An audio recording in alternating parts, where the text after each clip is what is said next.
primeiro ponto aqui, que inclusive é um ponto que eu falo bastante na minha palestra, que é sobre as transições de carreira, né? A gente tem uma questão meio óbvia para quase todo mundo. Se você não for talvez um jogador de golfe, né? Um Tiger Woods da vida, que joga desde 3 anos de idade golfe e pode jogar até os 80. É muito provável que você precise fazer transições de carreira na sua vida. E aí a gente tem duas formas de olhar, né? A primeira é a teoria das 10 mil horas, né? Que está no Outliers, no livro do Michael Gladwell, que você tem que se dedicar única e exclusivamente a uma coisa. Tem um livro do Keller também que chama The One Thing, né? Então assim, todo o foco num negócio só, 10 mil horas dedicadas àquilo para você poder se tornar bom. Mas o ponto é que se você fizer só isso, você não se prepara para as transições que, como eu falei, são muito prováveis que você vá ter que lidar. Então existe um outro entendimento que eu gosto mais, que é um entendimento um pouco mais generalista das coisas, né? Um conhecimento um pouco mais amplo, que obviamente não quer dizer que você não tem que se dedicar muito ao que você faz e botar mais até de 10 mil horas, como na teoria do Outliers, mas que você tenha também uma visão um pouco mais ampla de conhecimento, porque isso é o que vai te permitir, eventualmente, fazer um shift na tua carreira ou pegar uma oportunidade que apareça, às vezes relacionada, mas nem sempre.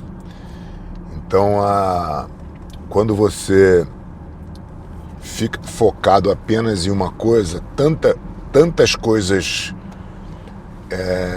podem acontecer, no sentido de que você fica muito vulnerável. Então vamos pegar um exemplo do jiu-jitsu aqui, um atleta de jiu-jitsu. Se o atleta de jiu-jitsu está focado somente em ser atleta de jiu-jitsu e não pensa mais em nada, não estuda mais nada, não quer saber de nada, só quer saber de ser campeão, olha quantas possibilidades existem que vão jogar contra essa decisão, né? E se o atleta se machucar? E se ele tiver uma série de lesões e não puder mais competir? Esse já seria quase que um bloqueio na trajetória irreversível, né? E o que aconteceria se você de fato conseguisse ganhar e ser campeão de jiu-jitsu? Você seria campeão por alguns anos, né? Cada vez menos anos, né? Eu acho que a dominância dos atletas é cada vez mais curta, porque o nível é muito alto e a intensidade é muito grande e tem muita gente chegando. Então, diferente da minha época, onde os campeões ficavam uma década ganhando, né? Hoje em dia é bem mais difícil disso acontecer.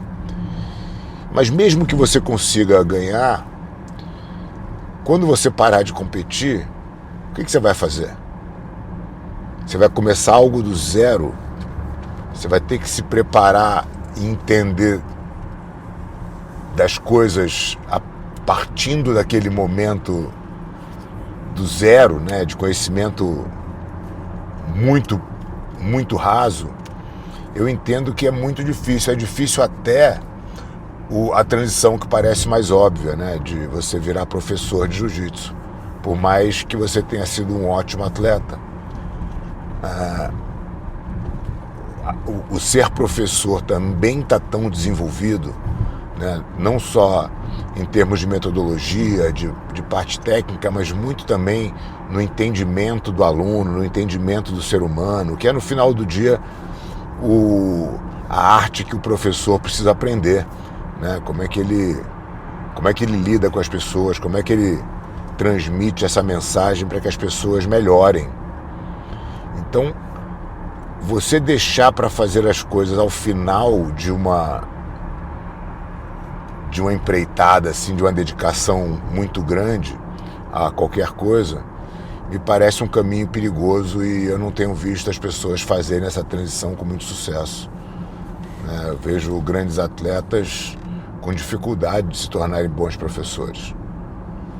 Agora, se você faz as coisas simultaneamente, concomitantemente, você tem muito mais chance de se desenvolver. Então você é atleta, mas cara, você não é atleta 24 horas do dia, né? Você pode ser um excepcional atleta e ainda sobrar muito tempo para você estudar outras coisas, inclusive a arte da aula, de se tornar um professor. Mas isso dá pra gente expandir isso para fora do jiu-jitsu também, né? Você tem uma carreira no mundo corporativo, quando você almeja, obviamente, uma promoção, como é que você está se preparando para essa promoção, né? Você está fazendo só o que você sabe fazer? Ou você está se preparando para o dia que a promoção aparecer, você está de fato preparado?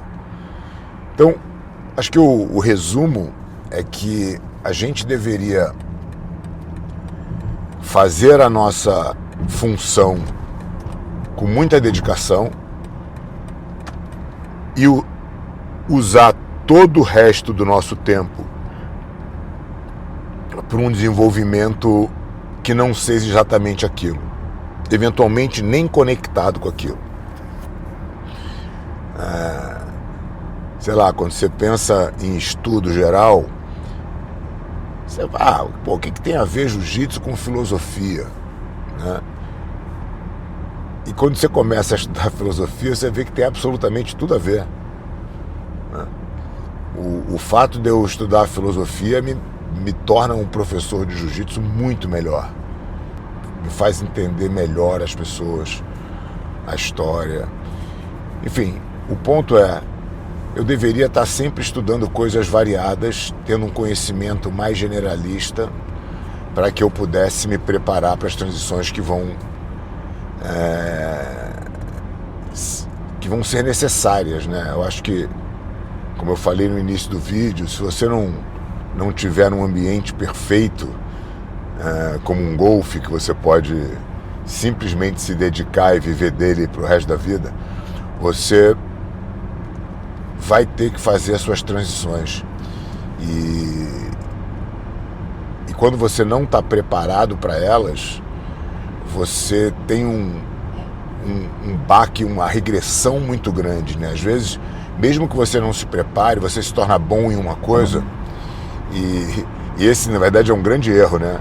As pessoas promovem as outras pelo que elas fazem bem em outra função. Então, percebe que, sei lá, vamos pensar aqui num setor comercial. Você é um excepcional vendedor, né? Você faz aquilo muito bem. E aí, tua empresa te promove agora para gerente. Então você tem que... A tua função de gerente agora é supervisionar os vendedores. Cara, mas você é péssimo nisso. Você nunca fez isso. Você não lida com as pessoas. Você não sabe lidar com diferentes temperamentos e perfis psicológicos. Você tem muita dificuldade nisso. Você é só um bom vendedor. Aí a empresa perde um grande vendedor, que era você no caso, e ganha um péssimo gerente, que é você no caso. Então isso é bastante comum de acontecer, e no fundo a culpa é sempre nossa, né? De não buscar o nosso próprio desenvolvimento e tentar ter um conhecimento o mais amplo possível, para que você possa pelo menos se conectar com aquela nova atividade, para que você possa ter pelo menos uma fonte por onde começar a se aprofundar naquele entendimento. Quando você está zerado, às vezes o tempo não te ajuda e você não vai conseguir se manter naquela posição o tempo suficiente para que você se desenvolva nela. Então, acho que essa questão das transições, elas requerem uma atenção ao estudo de uma maneira, como eu falei, um pouco mais generalista. Isso vai te preparar para o que vier de mudanças na tua vida.